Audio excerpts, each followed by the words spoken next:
Le président sénégalais Macky Sall a promis samedi de mettre fin au suspense sur la question du troisième mandat pour l'élection présidentielle de février 2024, affirmant qu'il fera un choix libre et souverain très bientôt, car selon lui, le moment est venu.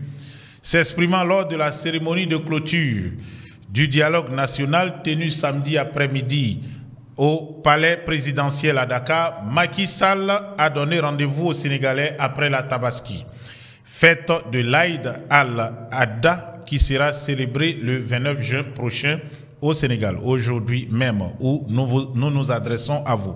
Soyez rassurés, je vais répondre très bientôt parce que le moment est venu, mais pas aujourd'hui.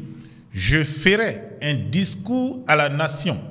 J'apporterai ma réponse qui ne peut pas dépendre du contexte dans lequel nous évoluons, a déclaré le chef de l'État.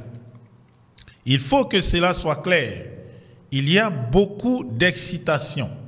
Ça sera un choix libre et souverain qui sera expliqué au pays et qui sera assumé. Donc, attendons après la Tabaski, on va s'y mettre, a-t-il fait savoir. Le président Macky Sall, élu en 2012 et réélu en 2019, avait déclaré le 29 mars au magazine français L'Express qu'il a le droit de se présenter à la prochaine élection présidentielle fixée au 25 février 2024. Sur le plan juridique, le débat est tranché depuis longtemps, avait-il déclaré aux médias français.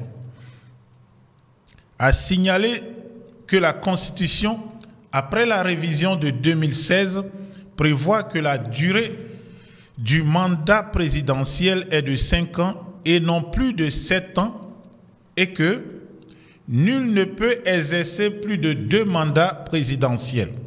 Cependant, Macky Sall avait fait valoir dans un entretien accordé à l'Express que quand le Conseil constitutionnel avait été consulté avant la révision, ce dernier avait estimé que son premier mandat était hors de portée de la réforme constitutionnelle. Revenant par ailleurs sur les événements du 1er juin, survenus après la condamnation de Ousmane Sonko, le chef de l'État a souligné lors de la clôture du dialogue national ce samedi qu'il y a eu de graves dérives qui se sont déroulées. Il est établi que ces actes sont assimilables à des actes terroristes qui ne resteront pas impunis, a dit Macky Sall lors de son discours après avoir reçu le rapport des mains du président du comité de pilotage du dialogue national qui avait été lancé le 31 mars dernier.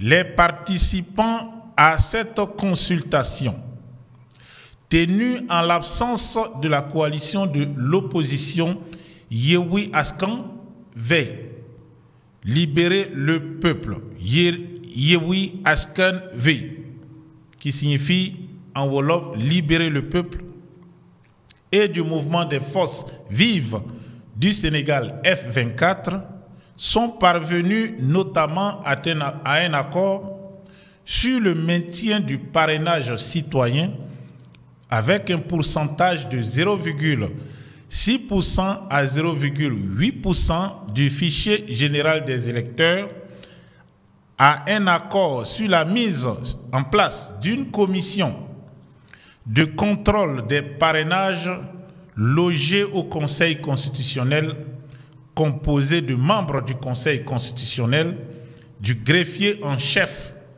du représentant du candidat, du personnel administratif et technique du Conseil constitutionnel, de personnalités indépendantes et de représentants de la Commission électorale nationale autonome, Sénat.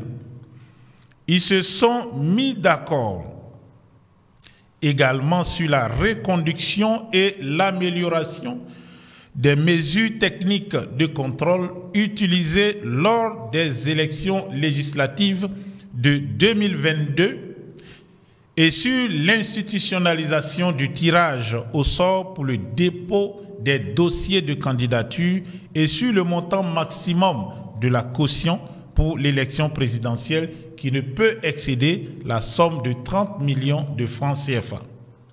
Les participants au dialogue national sont parvenus aussi à un accord sur la modification de l'article L28.3 du Code électoral en ajoutant la mesure de la grâce.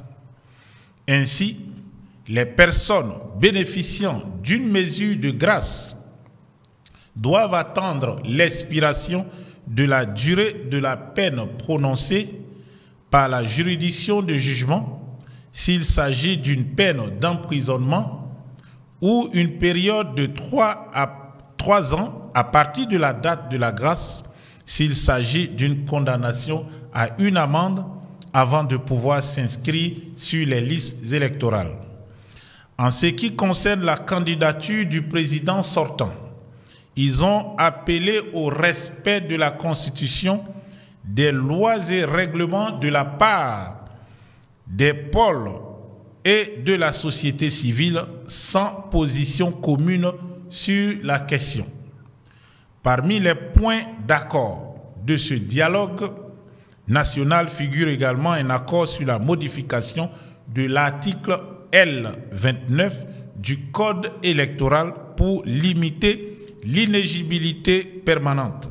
Ainsi, ils ont convenu de l'interdiction d'inscription sur les listes électorales ils ont convenu que l'interdiction d'inscription sur les listes électorales ne s'applique aux personnes condamnées pour crimes, trafic de stupéfiants et infractions liées aux deniers publics, à l'exception des cas prévus à l'article L28.3 du Code électoral. Pour les autres infractions, cette interdiction est de 5 ans après l'expiration de la durée de la peine prononcée.